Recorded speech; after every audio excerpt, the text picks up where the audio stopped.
নমস্কার। আজকে বলবো এই ২০২৬ সালটা নিয়ে। কেন নতুন বছর পড়তে আর বেশি দিন বাকি নেই। তাই আমি আপনাদের কাছে ভেঙে ভেঙে প্রোগ্রামগুলো কেন দিচ্ছি? আপনাদের অনেক উপকারে লাগবে। আজকে বলবো আর্থিক সিচুয়েশনটা নিয়ে। আমি লাভ রাশিফল বলেছি ২০২৬ সালে।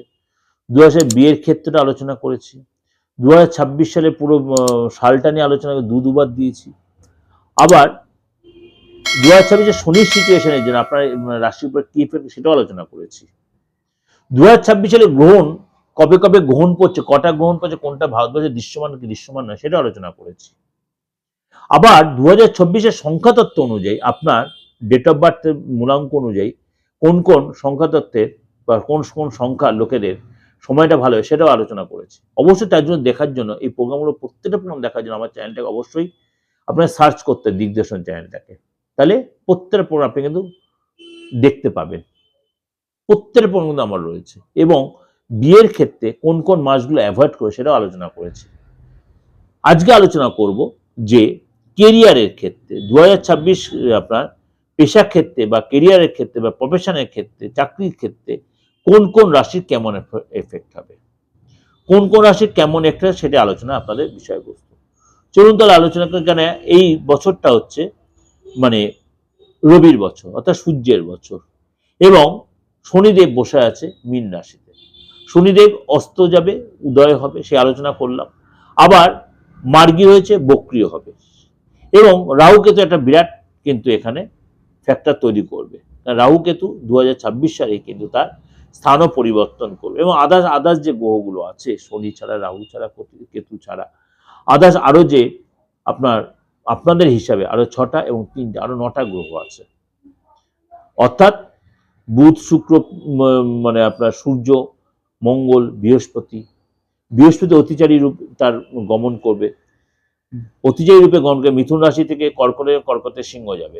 অর্থাৎ ১২ রাশির ক্ষেত্রে এবং সমাজ দুনিয়ার উপরে সমাজ সংক্রান্ত তার ইফেক্ট কিন্তু পড়বে। তার ইফেক্ট পড়বে আপনার ক্ষেত্রেও তার প্রভাব পড়বে। আপনি তো সমাজের বাইরে না, আপনি পৃথিবীর, আপনি বিশ্বব্রহ্মাণ্ডের বাইরে না, আমি আপনি কেউই বাইরে না, সুতরাং আপনাদের সকলের ক্ষেত্রেই তার প্রভাব পড়বে। হ্যাঁ, সিচুয়েশনটা চেঞ্জ হবে কেন আপনি কোন জায়গাটায় রয়েছেন, সেই রাশির কোন মানে সেই জায়গাটা কোন রাশির অন্তর্গত, প্রত্যেকটা জায়গা অনুযায়ী একটা রাশি হয়। এর আগে আমি অনেক আগে আলোচনা করেছিলাম জায়গা অনুযায়ী রাশিটা, সার্চ করলে আপনি পেয়ে যাবেন জায়গা অনুযায়ী রাশিটা। যেমন পশ্চিমবঙ্গ কোন রাশি, দিল্লিটা কোন রাশি, উত্তরপ্রদেশ কোন রাশি, বা ভারতবর্ষ টোটালটাই কোন রাশি, এগুলো আলোচনা সবাই আপনি প্রোগ্রাম সার্চ করেন পেয়ে যাবেন।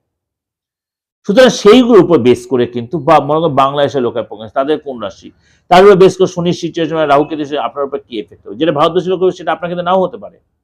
কারণ আপনি কোন মানে রাষ্ট্রে রয়েছেন বা কোন কান্ট্রিতে রয়েছেন, সেই রাশিটা বা সেই দেশটা কোন রাশির আন্ডারে পড়ছে,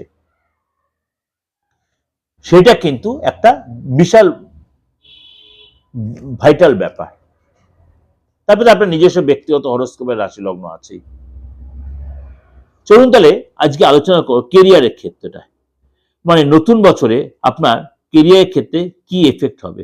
আপনি নতুন চাকরি পাবেন, নাকি যে চাকরি পাবেন সেখানে আপনি থেকে যাবেন, বেকারত্ব আপনার ঘুচবে কিনা, বা আপনি কর্মসূত্রে বা বাইরে পড়াশোনার সূত্রে বাইরে যেতে পারেন, ভিসাটা পাবেন কিনা, সেটাই আজকে আলোচনা করবো একদম যতটা পারবো আপনাদের কাছে ডিটেলে।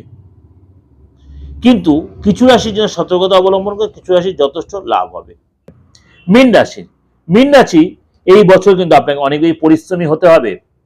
আপনাকে মে মাস পর্যন্ত একটু সতর্ক থাকতে হবে, কিন্তু সতর্ক থাকলে আপনি হাতটা ঘুরবেন তো কখনোই না। আপনাকে একটু মানে স্টেপটা নেবেন ধীরে ধীরে, তাহলে আপনি সেটা পাবেন। আর্থিক পুরস্কার যদিও আপনার 7.5 সেকেন্ডে আপনার রাশিতে শনিদেব বসে থাকা, তো আপনি কিন্তু ডেভেলপ পাবেন, সাফল্যের পথ পাবেন। স্থিতিশীল, কেন বৃহস্পতি আপনাকে ডেভেলপ দেবে, কারণ বৃহস্পতি অতিচারী সিচুয়েশন আপনাকে কিন্তু ডেভেলপ দেবে। এবং এই সময় কিন্তু আপনার মানে নিজেকে সময় বের করতে হবে, কাজের স্কিল দেখাতে হবে, কাজের জায়গায় কোনো অফিসে কোনো নতুন চাকরি পাওয়া, সেখানে আপনার প্রতি ভরসা, যারা ইন্টারভিউতে সাকসেস পাবেন, নতুন কোনো চাকরি, নতুন কোনো জব আপনি এক্সট্রা ইনকাম হবে এবং এই সঙ্গে পার্টনারশিপ সম্পর্ক ভালো হবে এবং আপনার একাধিক হয়ে কিন্তু আপনার একাধিক সূত্রে আপনি ইনকাম করতে পারবেন। অর্থাৎ আর্থিক জায়গাটা কিন্তু আপনার ওভারঅল কিন্তু যথেষ্ট ভালো দেখা যাচ্ছে। যে ওভারঅল একটা প্রেজেন্টেশন দিলাম, আপনাদের অবশ্যই ভালো লাগবে। ভালো লাগলে অবশ্যই লাইক করবেন, শেয়ার করবেন। আর এরকম নিত্য নতুন প্রোগ্রাম দেখার জন্য, কারণ আমি প্রত্যেকটা আপনাকে একদম জাস্টিফিকেশন প্রোগ্রাম দিলাম, ভালো লাগবে একদম মানে পুঙ্গ ব্যাখ্যা করে করে। যদি ভালো লাইক করবেন, যোগাযোগ করতে বুকিং ফোন করেন, দেশে বিদেশে যে কোনো প্রান্ত থেকে যে কোনো ভাবে। ভালো থাকবেন, নমস্কার।